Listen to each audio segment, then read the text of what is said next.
Yesue, si me dombe Yesue, ukura we,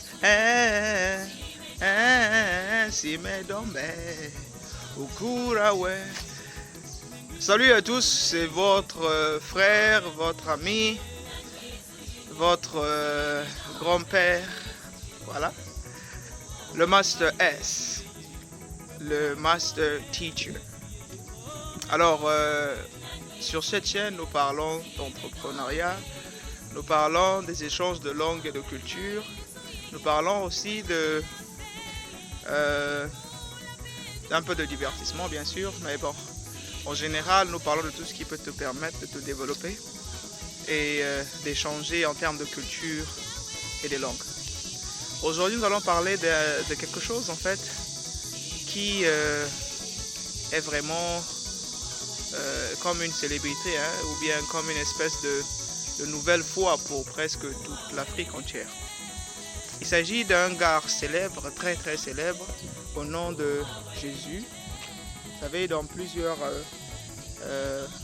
contrées, en fonction de là où vous venez, ils ont des noms qu'ils ont assignés à ce caractère-là. Et donc, d'aucuns l'appellent Yeshua, d'autres l'appellent Jésus. Il a beaucoup de noms en tout cas. Bon, le problème figure dans un contexte où nous avons constaté que beaucoup en fait perdent beaucoup d'argent,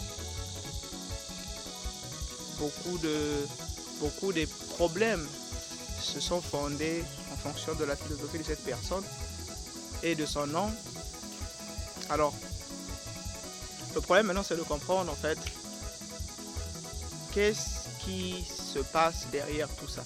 Et est-ce que ça sert l'intérêt du peuple africain, sinon des Noirs africains en particulier, ou bien c'est juste un concept qui a été fabriqué par ceux-là qui ont leurs intérêts à gagner en exploitant les Noirs. La question qu'on va se poser aujourd'hui, c'est de savoir, est-ce que Jésus était mort pour les Noirs? Si réellement il était mort pour les Noirs, pourquoi est-ce qu'il n'a jamais mis pied en Afrique? Pourquoi est-ce qu'il n'a eu aucun de ses disciples qui était un noir? Même s'il faut continuer encore, parce que sa mission a été de guérir les gens, sa mission était de sauver le monde. Pourquoi il n'a sauvé aucun noir? Bien, nous allons essayer de développer cela en fonction des concepts. Déjà, je vais vous signaler que le Jésus comme nom et caractère biblique n'était pas la force en fait de la puissance qui tourne autour de Jésus, de ce caractère-là. Sa force venait du Christ. Et le Christ est un symbole qui est universel. Je vais développer en fait sur le Christ après. Mais déjà, je vais vous faire comprendre que le nom de Jésus comme caractère a été enseigné de sorte que cela, parce que vous savez, ce monde ici c'est une guerre en fait des esprits. Alors, les blancs, s'il faut le dire comme ça, entre parenthèses, je ne veux pas aller dans les détails s'ils sont des juifs ou quoi que ce soit. Alors ceux-là qui sont venus nous coloniser, ils ont compris que si vous attaquez la tête, forcément le corps va suivre. Alors pour essayer de carrément posséder la conscience, sinon la volonté de faire les choses des Noirs, ils ont voulu instaurer cette façon de croire au concept de Jésus, qui est en quelque sorte le Dieu de la libération, le Dieu qu'il faut accepter. Alors, ils ont fait de sorte que ce système-là du concept de Jésus soit installé dans les croyances des Africains noirs, de sorte qu'ils puissent les enseigner Dieu à leur manière, de sorte qu'ils puissent les dominer. Et vous êtes tous au courant de ce qui s'est passé avec l'esclavagisme, avec la colonisation avec... enfin, vous avez tous les chansons religieuses comme Amazing Grace, how sweet the sound. Les gens étaient conscients du fait qu'ils étaient esclaves, mais ils se disaient tous que c'était la volonté de Dieu.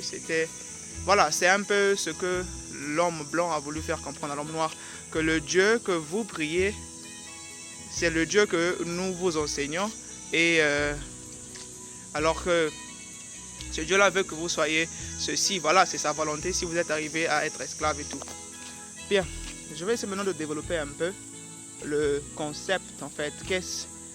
Pourquoi est-ce que les Africains s'enragent à vouloir même faire pire ou même plus que ce que même les Blancs qui nous ont ramené cette révélation du Christ et tout, les religieux importés et tout, font. Parce que nous prions plus que, s'il faut le dire comme ça, les églises chez nous, la volonté de prier, les heures qu'on passe à l'église et tout, et même le niveau de que nous avons ramené la prière,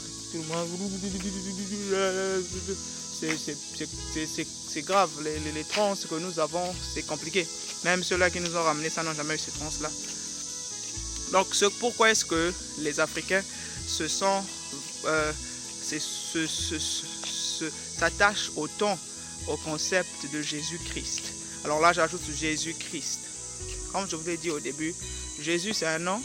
Par exemple, moi, je suis serein. Je vais m'appeler serein Christ. Le Christ est le symbole de la crucifixion. C'est le symbole de la croix. Ce symbole-là est dans toutes les religions, dans toutes les cultures. Par exemple, chez nous en Afrique, on symbolise la croix. C'est pas forcément le X là ou bien le truc qu'on avait dans le film de Jésus, qu'on avait crucifié avec un plus comme ça. C'est pas forcément ces symboles-là. C'est un symbole spirituel, le symbole de la croix. Ça veut dire en fait que quand vous mourrez, votre conscience, votre esprit, votre âme ressort au travers de la croix pour monter vers le Père.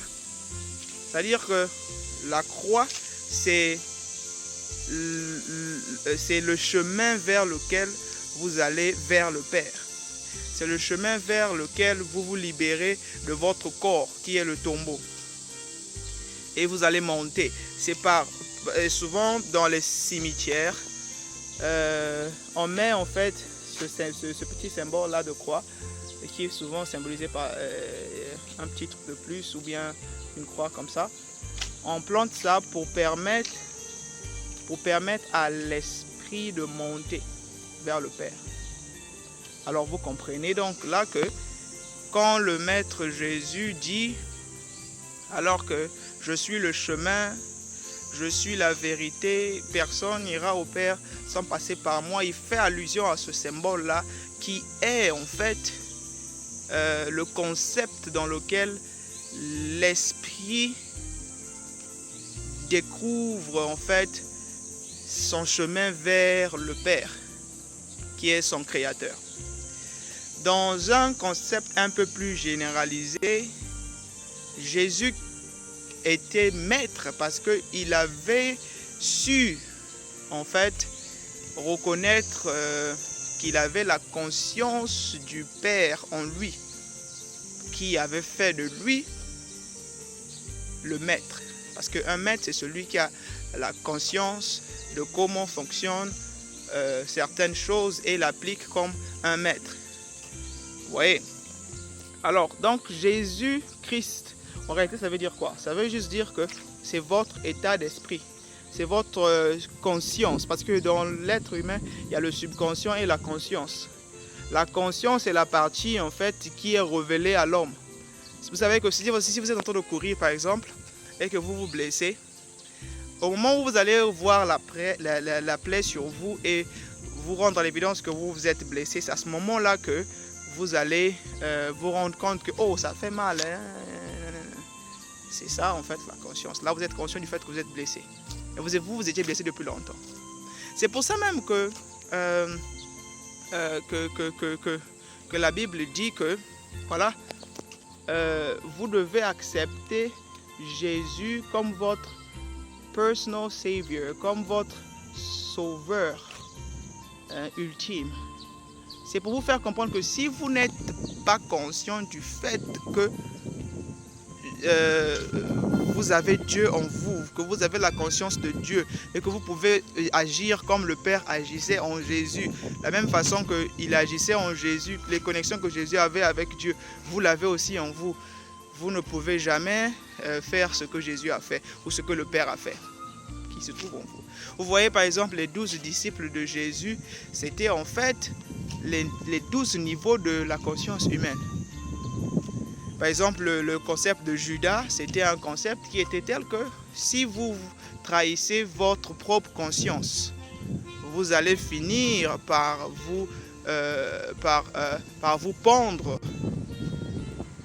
Voilà, c'est ça. C'est un concept, c'est un caractère qui est tel que ça existe dans toutes les religions. Et malheureusement, chez nous, avec l'apanage de tout ce que nous avons appris de n'importe où et tout, on a voulu nous faire passer ce message par un mauvais concept du Christ qui vient plus pour appauvrir et pour faire ce que ça peut faire. Donc pour résumer, nous étions en train de nous demander en fait, est-ce que Jésus était venu pour sauver les Noirs? Non, il n'était pas, il est. Parce que Jésus, c'est la conscience qui se trouve en nous. Les Blancs ont juste utilisé les noms, le caractère de Jésus à leur gré parce qu'ils voulaient accomplir certaines de leurs ambitions. Parce que c'est un problème de pouvoir. C'est un problème de qui va dominer, qui va imposer la pensée à qui va dominer le monde. Donc voilà, c'est un problème de guerre d'esprit. C'est pour ça qu'ils ont engagé un Dieu à leur image. C'est pour ça donc que je m'en vais chuter en nous posant la question de savoir quel est le concept de Dieu que nous les Noirs voulons avoir. Quel est notre Jésus à nous que nous voulons avoir? Est-ce que nous serons toujours là à penser au concept de Jésus qu'on nous a donné, qui est parti se reposer au ciel et puis qui va venir pour nous juger? Est-ce que nous serons là en train d'attendre pendant que les autres sont au niveau de la technologie le plus avancée actuellement en sciences, pendant que les continents des autres se développent? Nous sommes en train d'attendre le Jésus qui va venir nous sauver parce qu'on nous a fait comprendre qu'il y a le paradis, il y a l'enfer, on doit se concentrer à la vie après la mort et tout. Voilà, tous ces concepts-là que le blanc a voulu nous faire comprendre pour nous divertir, nous faire dormir et nous faire penser que le paradis ne peut pas se vivre ici sur terre. Le paradis, c'est quand tu vas mourir. Et puis Dieu est là avec son enfant Jésus en train d'attendre qu'il puisse nous juger. Quel est le concept qui peut permettre aux Africains de penser plus pratiquement à un Dieu qui sera à leur image, à un Dieu qui va faire des choses en leur faveur? Je me dis que nous devons y penser et la meilleure façon de le faire, c'est de revenir au principe de la vie. Parce que vous savez, la vie, c'est comme quand on dit des caractères. Il y a des choses qui ne changent pas. Un caractère, comme les nombres. Les nombres étant un ne changera jamais, que ce soit en Amérique, en Afrique, partout. Tout ce qui est caractère ne change pas. Les principes ne changent pas. Si le principe de la croix était de nous permettre de découvrir la conscience du Maître qui se trouve en nous, utilisons-le. Acceptons notre propre Jésus, n'attendons pas le Jésus qui va venir de ces colonisateurs-là et tout. Prenons autorité sur notre vie et changeons même notre façon de prier. Vous savez, si nous sommes conscients du fait que Jésus n'est pas le petit là qui est au ciel, ou bien, je ne sais pas, qui était venu ici là pour venir nous dire bonjour, après il est reparti pour revenir après pour nous juger, nous allons nous rendre à l'évidence qu'il ne reviendra jamais pour nous sauver, mais qu'il est en nous. Alors à ce niveau-là, maintenant, nous n'allons pas commencer à réfléchir à ce que nous allons manger demain. Nous allons commencer à réfléchir à des choses qui peuvent faire de sorte que nous puissions atteindre l'apogée de l'univers. C'est-à-dire que regardez les Elon Musk, ils sont en train de penser à comment aller vivre à Mars au cas où il y avait un problème ici sur Terre. Vous devenez des dieux parce que Jésus est Dieu. Même la façon de prier, je vous dis que si vous êtes le fils de Dieu comme Jésus, vous n'allez pas vous mettre là à vous agenouiller comme ça. Vous agenouiller comme ça et puis même quelqu'un peut vous taper derrière et puis vous tombez. Non, vous pouvez vous prier correctement. Et puis quand vous parlez à Dieu, vous dites, voilà, Dieu, c'est-à-dire que toi, tu as trop d'argent, tu as eu tout ce qu'il y a eu, tu as tout créé, bon, moi, je veux seulement ma part. C'est fini. Il n'y a pas de supplication, il n'y a pas la pauvreté comme ce que nous vivons. Et puis, il n'y a pas ce genre de caractère des gens qui convoitent. Vous savez, la pauvreté, la première pauvreté, c'est d'abord la pauvreté de la tête. Parce que si vous n'avez plus la capacité de réfléchir, la capacité d'être productif, vous ne pouvez pas aussi produire physiquement. Bien de choses à vous, c'était votre frère. Amen. Ouya. Voilà.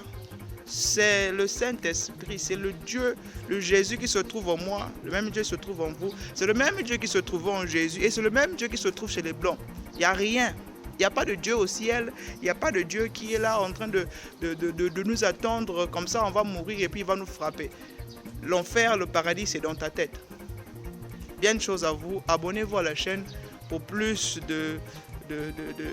parce qu'il faut modéliser, il faut comment on dit ça même, il faut éveiller les consciences en fait, de sorte que nos jeunes petits qui viendront là après nous, qu'ils puissent rêver grand. Parce qu'on nous a fait comprendre qu'on n'a pas d'histoire, qu'on n'a pas de Dieu. On a des dieux genre Dieu de Safou. C'est compliqué. Bien de choses à vous. N'hésitez pas de vous abonner sur la chaîne et bien de choses. Alors, soyez pas égoïste. Hein. Mettez un peu de like. Abonnez-vous. Et voilà, à la prochaine. Si on ne se voit pas, bonjour, bonsoir et bonne nuit.